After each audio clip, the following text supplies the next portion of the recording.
Olá pessoal, tudo bem? Professor Vitor Dalton na área e eu estou aqui rapidamente só para fazer a análise da parte de informática do edital recém-publicado para o Ministério Público do Estado do Pernambuco. Tem ali 23 vagas, possibilidade de cadastro de reserva. A gente já sabe que esse tipo de órgão costuma ter uma boa quantidade de convocações e o edital de informática, como mesmo já falei no título do vídeo, ele tem novidades assim. Conteúdos que a FCC, acho que todo o universo da informática, conteúdos que pela primeira vez eu estou vendo aparecer no edital para serem cobrados em prova. Vamos conferir comigo? Então, o que é que me chamou a atenção nesse edital? Tá? Vamos fazer uma análise completa e dar ênfase nas novidades. Primeiro, é que a FCC ela resolveu se poupar. Ela colocou aí, né, muito comodamente, que vai cobrar Windows 7 e posteriores. Claro que isso preocupa, né? Você que está se preparando, porque você fica, e aí professor, para qual Windows eu me preparo mais? Infelizmente a banca ficou cômoda, ela se acomodou, então ela pode cobrar qualquer questão de Windows 7, questão de Windows 8 e questão de Windows 10. Se eu fosse apostar, se eu fosse orientar a sua preparação, eu diria, estude Windows 10 e não deixe de prestar atenção no painel de controle, porque o painel de controle é um legado do Windows 7 e do Windows 8. Está escondidinho no Windows 10, mas seria a principal diferença que, digamos assim, na prática, né, poderia subsidiar uma questão da banca que seria típico da versão antiga para te complicar. Porque tem muita coisa no Windows que se foi preservado ao longo dos anos.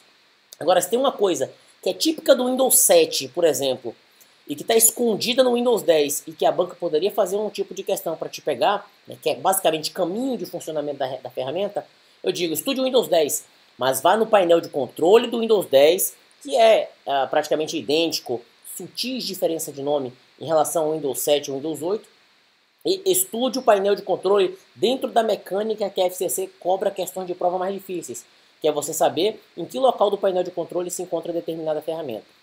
Continuando, clássicos, Windows Word 2010 e 13, Excel 2010 e 13, PowerPoint 2010 e 13. Qual a preocupação que você tem que ter aqui?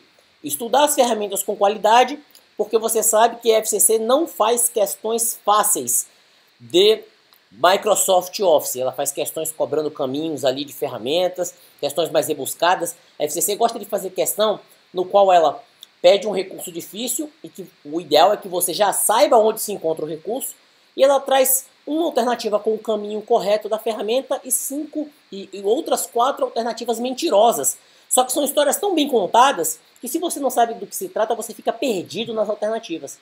E você não deve se enrolar por conta disso. A melhor forma de você se prevenir é você ter respaldo intelectual, é você ter conhecimento. Estudar Word e Excel, preferencialmente nível básico e nível avançado. Quanto ao LibreOffice Writer, LibreOffice Calc, LibreOffice Impress. A FCC, versão não é algo que deva te congelar, tá? Por causa de LibreOffice, você não vai deixar de... Ah, professor, porque tem sutis diferenças entre as versões 5 e 6. Isso não vai lhe comprometer, então você pode sim estudar o LibreOffice Writer nas versão 6, se por exemplo, se você só tem a 6 para baixar e instalar, você vai instalar. E você vai também se preparar nessas ferramentas, principalmente nas ferramentas que são mais importantes no Office, mas que, por exemplo, tem nomes distintos no LibreOffice. Então, por exemplo, o Excel tem lá o filtrar, no LibreOffice Calc você tem o autofiltro, você tem quebra de seção, quebra de página no Word, no LibreOffice Writer você vai ter a quebra manual. Então, aquilo que é importante no Word, mostrar tudo, os caracteres não imprimíveis, é importante no Word. Veja como é no Writer e veja se tem um nome diferente, veja qual item de menu que ele se encontra. Avançando, aqui que vem realmente a grande preocupação de vocês, eu tenho certeza. Noções de utilização da plataforma G Suite. E-mail, agenda, documentos, planilhas e apresentações. Para quem não sabe do que se trata, meu Deus do céu, vai cair pela primeira vez em prova, vai. Lado bom, assim espero, é que a banca abertamente está falando em noções. Então, quando a FCC ela fala em noções, tudo bem que aqui a noções de informática ela pega pesado, tá? Mas quando ela fala em noções num tópico é porque ela não tem a intenção de aloprar demais no nível de cobrança. E o interessante é que você mesmo, já para você já tentar romper essa inércia, já para você tentar quebrar essa barreira, é você visitar o site do G Suite, que fica no Google, que é da plataforma Google, que é essencialmente a oferta de serviços empresariais para utilização de documentos, como já está descrito aí no próprio tópico do edital. E o que eu acho que é mais novidade em relação à pessoa física é a questão realmente do e-mail. O Google... Isso, eu estou me familiarizando aqui.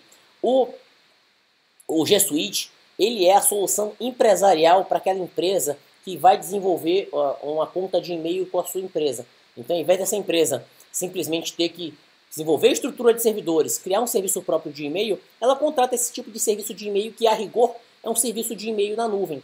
Ela contrata o Google e cria aquele e-mail, né, @nomedaempresa.com.br.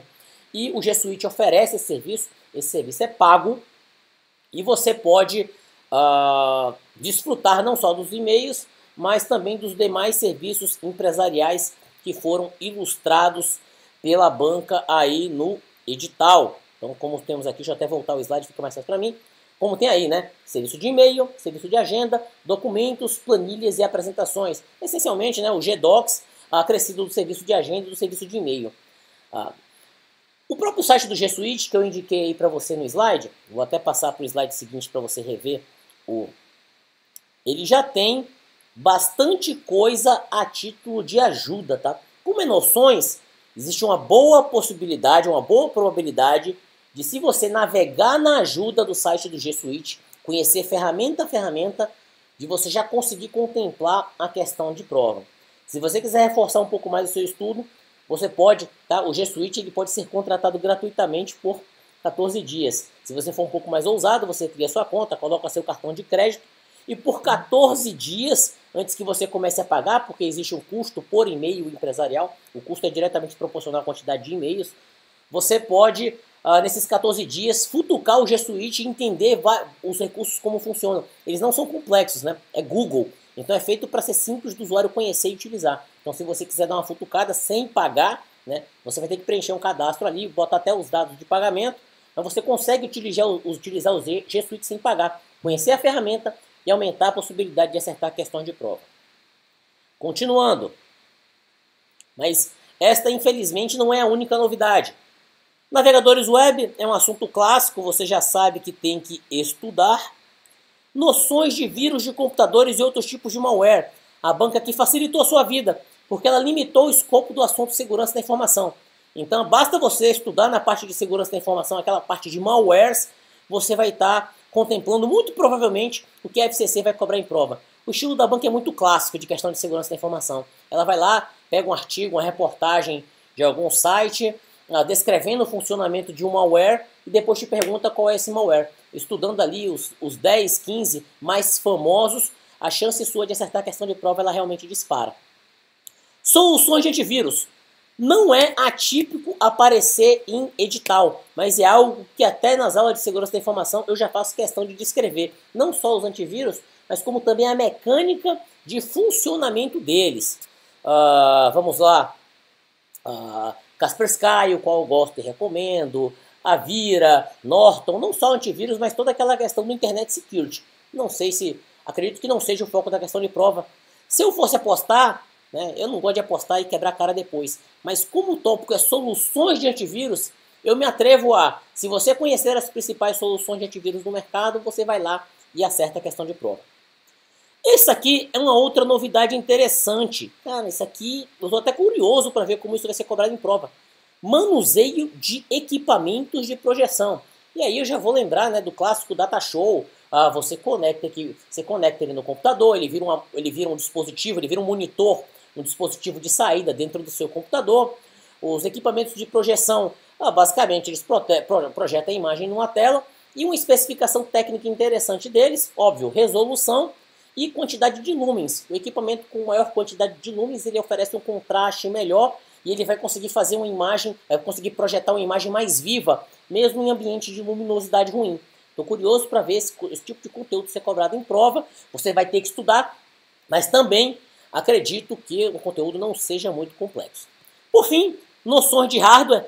A FCC ela faz questões difíceis de prova quando são noções de hardware.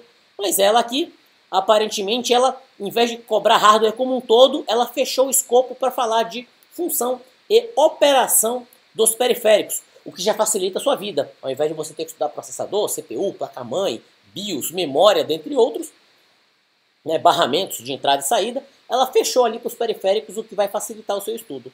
E por último, conceitos de software livre, que também não é nada complexo, algo que normalmente a gente costuma estudar até mesmo quando pega a parte de hardware e software, você já engloba ali os estudos a partir de conceitos de software livre.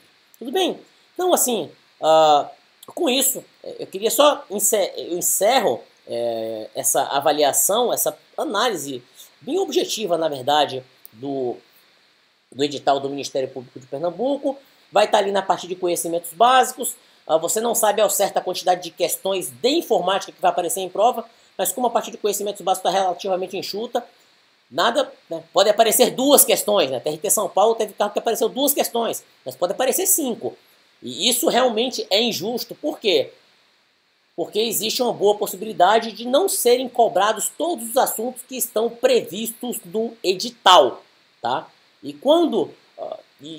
eu não estou aqui, né? Eu sei que a prova já é em dezembro, eu não estou aqui falando para você descartar assuntos para estudar outros. Isso é sempre ruim. Isso é sempre um sorteio e você começa a brincar com a banca. Mas, sabe, assuntos que são muito novidade, assuntos que nunca apareceram em concurso na vida, eu acho que tem uma possibilidade maior desses assuntos meio que obrigatoriamente aparecerem como questões de prova, né? Porque se não aparecerem, por sacanagem da banca colocar um negócio novo, tirar todo mundo da zona de conforto e depois não cobrar aquilo em prova. Eu acho que esses conteúdos vão ser cobrados em prova.